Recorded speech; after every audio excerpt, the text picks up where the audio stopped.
नमस्कार दोस्तों, खमा गणी राम राम। क्या हाल आप सभी के। तो कल वीडियो की ऑफिशियल आंसर की जारी हो गई है। तो उसके पश्चात लोगों के कॉल आ रहे हैं स्टूडेंट्स के कि सर हमारे 3-4 नंबर कम हो गए। सभी के देखिए 2-3, घबराने की बात नहीं है। तो सभी के 2-3-4 नंबर कम हो गए। तो अब स्टूडेंट्स के मैसेज आ रहे हैं कि सर पहले तो वो बताइए जो आपत्ति वाले क्वेश्चन है, और क्या आपकी जो बताई हुई कट ऑफ है वो सेम रहेगी या फिर अब कम होगी। तो देखिए दोस्तों, बात यह है कि मैंने एक आधार पे बनाई है कट ऑफ, और बहुत से लोगों के साथ सर्वे करके बनाया, तो मेरी कट ऑफ वही रहेगी। मैं आपसे बात करूं देखिए कि कितनी कट ऑफ रहेगी। तो इसमें देखिए इस बार कुल पद पहले 3,896 थे, फिर 1500 जोड़े गए, तो लगभग 5400 पद है। तो प्री में पास कितने हुए? लगभग 1,75,000 और 1,61,000। लगभग हम देखें तो सारे बच्चे बैठे हैं जिन्होंने तैयारी की थी, कुछ को छोड़कर लगभग सभी बैठे हैं। तो हम इनको अगर ध्यान में रखें तो इसका मतलब कोई अटेंडेंस के ऊपर कोई कट ऑफ का प्रभाव नहीं पड़ेगा, क्योंकि 1,61,000 बहुत ज़्यादा संख्या अगर 1,75,000 में से देखें। दूसरी बात देखिए दोस्तों कि मैंने ये कट ऑफ पहले भी बताई थी और अभी भी मैं यही कट ऑफ बता रहा हूँ, क्योंकि अभी भी दोस्तों बहुत से क्वेश्चन है जो चेंज हो गए। मैंने जनरल की 123 से 125 बताई थी, अभी भी वही है। ओबीसी की 122 से 124 बताई थी, ईडब्ल्यूएस की 119 से 121 बताई थी, एमबीसी 117 से 118, SC ST की 113 से 115। और ध्यान रहे दोस्तों, मैंने ये दुगुना की बताई, अर्थात डीवी की कट ऑफ बताई है। डीवी की कट ऑफ बताइए। अगर आपको फाइनल कट ऑफ सोच रहे हो आप, तो 4.5 नंबर आप इसमें ऐड कर लीजिए। सभी में 4.5 जनरल और ओबीसी में ऐड कर लीजिए, उसके पश्चात 4-4 नंबर तीनों में बाकी में ऐड कर लीजिए, तो ये फाइनल कट ऑफ रहेगी। ये लगभग दोस्तों पूरा अनुमान है, लगभग यहीं पर रहेगी, क्योंकि जो पहले कह रहे थे 140-45 ऑफिशियल आंसर के आने के बाद उनके बहुत कम नंबर बन रहे।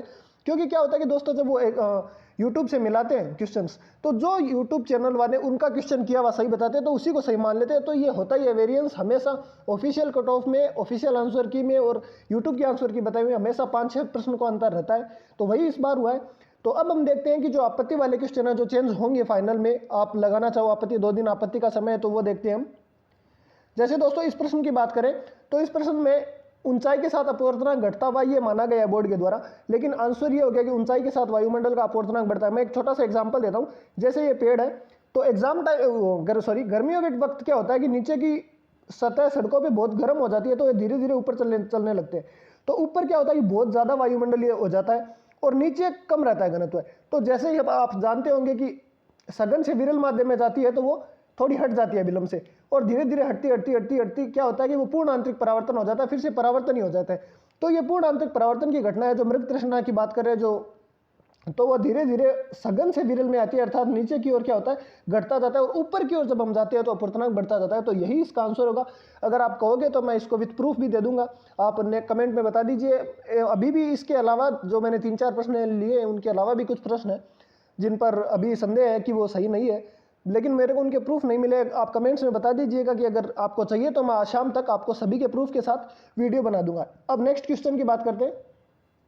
ये समास वाला दोस्तों सभी को पता है कि इसमें ये जो इसमें ऑप्शन माना है सी को, एग्जामिनर ने सी को ऑप्शन माना है, लेकिन क्या है इसमें डी का है, क्योंकि प्रथम पद का लोप नहीं होता है। हम सभी जानते हैं प्रथम पद के साथ विभक्ति का लोप नहीं होता है, तो ये नॉर्मल सा है, ये चेंज होगा, सभी को पता है।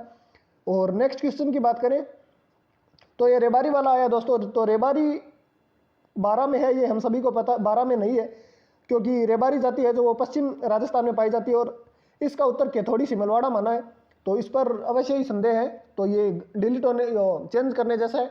लेकिन आप सभी को अगर प्रूफ चाहिए तो मैं प्रूफ आज शाम तक आपको अगर कमेंट्स बॉक्स में बता दीजिए, मैं आज शाम को तक आपको सभी की NCERT, सभी में RBSE जो भी ऑथेंटिक बुक्स है उनके साथ विद प्रूफ मैं आपको वीडियो प्रोवाइड कराऊंगा। तो आपत्ति के दोस्तों 2 दिन बचे, 2 ही दिन के अंदर हमें आपत्ति लगानी है, तो आप जल्दी बताइएगा। और कमेंट में ये भी जरूर बताएं कि ऑफिशियल आंसर के आने से पहले आपके नंबर कितने थे और अब आपके नंबर कितने हैं। और टेंशन लेने की जरूरत नहीं है दोस्तों, बहुत से क्वेश्चन इसमें है जो चेंज होंगे अभी। तो जिन बच्चों के ज़्यादा नंबर कम हो गए उनको निराश होने की बिल्कुल भी जरूरत नहीं है। अगर आपको ये सूचना अच्छी लगी हो तो प्लीज़ चैनल को सब्सक्राइब कीजिए। खमा गणी राम राम।